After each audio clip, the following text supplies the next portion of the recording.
how's it been going with the pandemic, and how are your families doing in the church right now? Okay, well, let me say generally the church is doing relatively well. We've resumed to full worship services on Sunday, and also fellowships, that is home fellowships.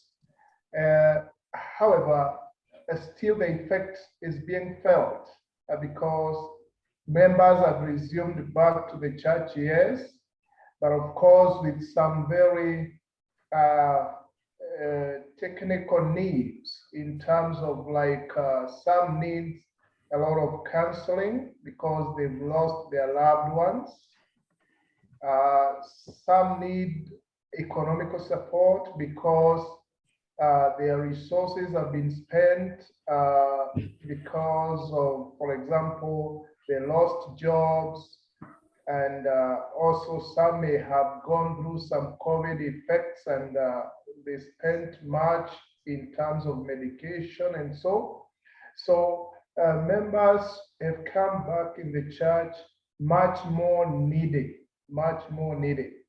And so as the leaders of the church, it's all about encouraging them, helping them to build some hope, and where possible, sourcing for means to livelihoods.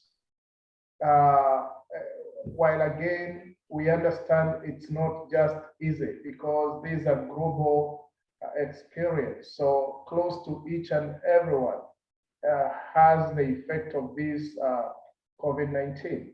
However, it's all about trying to be much more dynamic in our ministry, helping congregants to be much more closer to each other, and listening and understanding what they are going through. For example, right now, many schools went into some form of unrest, especially the high schools. And as a result,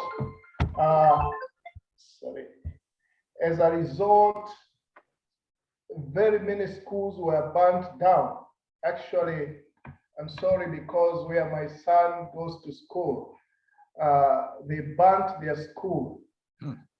And as a result, every parent is expected to pay some money to rebuild the school on top of the school fees. So many families have gone through this. And the reason behind burning of schools and the unrest is because when the schools resumed back, there was an element of like, how can we recover the time that was lost during the lockdown?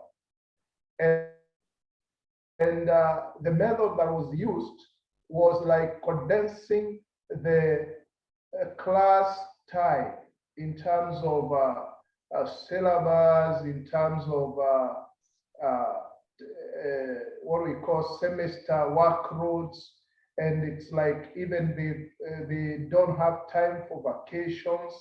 The vacation is probably 1 week and then they are back. And that way somehow the learners developed some fatigue because they are not used into that. And the outcome is somehow the entire school population becoming unruly and comfortable, and it was very hard to calm. So close to about 40 high schools within the country were burnt, and it has never been experienced. So in short, I'm trying to say over about 100,000 families must have already experienced the impact, whereby they have to part with much more money on top of school fees for their children so that they can rebuild back the school. So all these are the feelings that we are experiencing even in the church, where members of this church have got such cases to share.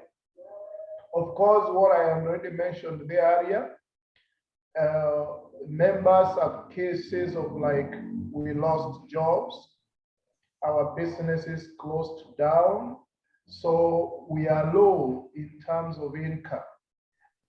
And now the whole question is, how do we then help these members rebuild back economically,